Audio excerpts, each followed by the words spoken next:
आमचं हक्काचं news channel म्हणजेच विश्वविशाल न्यूज चॅनल. आजच चॅनलला लाईक करा, शेअर करा आणि सबस्क्राईब नक्की करा. जमिनीचा नुकसान भरपाई अनुदान शासकीय मदत ही देवस्थानच्या जमिनीची मिळाली पाहिजे. या मागणीसाठी आम्ही समाजातील तरुण जे देवस्थान जमिनी आहेत त्या सगळ्यांच्या यांच्यातर्फे शासनाला मागणी आहे की ज्या प्रमाणात सातबाऱ्यावरच्या जमिनीचा तलाठी पंचनामा करला त्याप्रमाणे देवस्थानच्या जमिनीचा पंचनामा करा.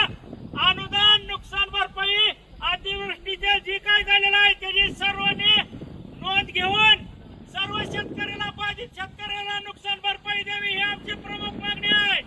देवस्थानच्या जमिनीचे अनुदान आमच्या हक्काचं नाही कुणाच्या बापाचं. अनुदान आमच्या हक्काचं नाही कुणाच्या बापाचं. शासनाने जर नाही मदत जाहीर केली तर आज आम्ही उड्या टाकणार म्हणजे टाकणार. आज शेतकऱ्यापाशी पर्याय राहिलेला नाही. सगळ्या सातबाऱ्यावाल्यानी अनुदान भेटणार आहे. देवस्थानवाल्यांनी काय करायचं त्याला जमीन नाही का? यासाठी खर्च झालेला शेतकऱ्याचा अनुदान दिलंच पाहिजे. ही जमिनी आमच्याच आहेत. देवस्थानच्या जमिनीचा अनुदान मिळालंच पाहिजे. मिळालंच पाहिजे.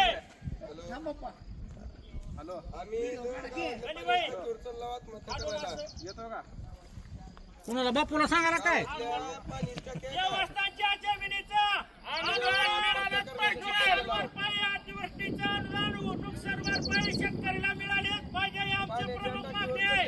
आणि त्या मागणीची दखल घेईपर्यंत आम्ही खाली उतरणार नाही. आणि जर पण नाही आलं तर उड्या टाकणार नाही म्हणजे टाकणार आहोत. 1 तासाच्या आत कुणी नाही प्रशासन आलं आम्ही उड्या टाकणार म्हणजे टाकणार. प्रत्येक प्रशासनाच्या अधिकाऱ्याला फोन करावा लागला. जमिनीचा विमा अनुदान मिळालंच पाहिजे. नुकसान भरपाई मिळालीच पाहिजे. देवस्थानच्या जमिनीची नुकसान भरपाई मिळालीच पाहिजे. अनुदान आमच्या हक्काचं नाही कुणाच्या बापाचं. अनुदान आमच्या हक्काचं नाही कुणाच्या बापाचं. अनुदान आमच्या हक्काचं नाही कुणाच्या बापाचं. जमिनीची दखल घेतलीच पाहिजे. त्याप्रमाणे ही बी जमिनी वडिलोपार्जित आमच्याच आहेत. आम्हीच कसताव शासनाला खंड भरताव त्या अर्थी शासनानं अनुदान नुकसान भरपाई ही दिलीच पाहिजे. अनुदान आमच्या हक्काचं नाही कुणाच्या बापाचं. अनुदान आमच्या हक्काचं नाही कुणाच्या बापाचं. पावसाच्या संकटामुळे शेतकरी सध्या अडचणीत आलेला आहे आणि सांजा ग्रामस्थांची आमची मागणी अशी आहे ज्याच्यासाठी आम्ही इथं पाण्याच्या टाकीवर चढून आंदोलन करत आहोत की कुठलाही प्रशासनाचा अधिकारी कोणीही पंचनाम्याला शेतकऱ्याच्या नुकसान भरपाईला देण्यासाठी किंवा कशासाठी कोणी आलेलं नाही. लोकप्रतिनिधी आजपर्यंत सांगण्यात कोण आलेलं नाही. आणि शेतकऱ्याची अशी अवस्था झाली आहे की वरून पाऊस आहे, खाली जमिनीची चिखल आहे आणि इतके हाल बेजार असताना कोणी सुद्धा लक्ष देणं गेलंय.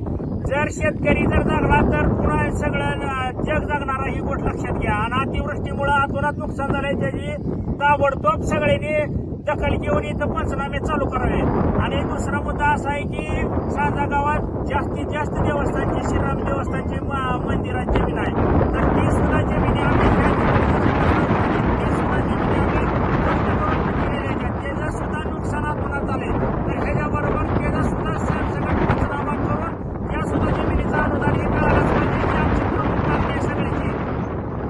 झालेल्या आतापर्यंतच्या नुकसानीत फक्त सातबाऱ्याच्या ज्या जमिनी आहेत त्याचं नुकसान किंवा त्याचा पंचनामा झालेला आहे. तर जे आमच्या देवस्थानच्या जमिनी आहेत त्या वडिलोपार्जित ज्या आमच्या जमिनी आहेत ज्या देवस्थानच्या नावावर आहेत त्याचा अजून पंचनामा नाही काय नाही. त्या शेतकऱ्यांनी करायचं काय. आज आम्ही पूर्ण शेतकरी आज फक्त 5 जानेवारी आलोत पण निम्म गाव खाली उभारलेला आहे. बघा निम्म्या गावातली लोक खाली उभारलेली आहे ती सुद्धा आमचीच आहे. ती त्यांच्यातर्फे आम्ही इथं वरी आलेलो पण आज इथून प्रत्येक जण इथं वरी आलेला फक्त आत्महत्याच्या तयारीने आलेला आहे. आणि जर दखल घेतली प्रशासनानं लवकरात लवकर 1 तासाचा इशारा तुम्हाला तर आम्ही अक्षरशः उड्याच मारणार आहोत. कारण असं मी सगळं केलंय तसं मी केलंय. आत्महत्या करून मारण्यापेक्षा उड्या मारून मारतो.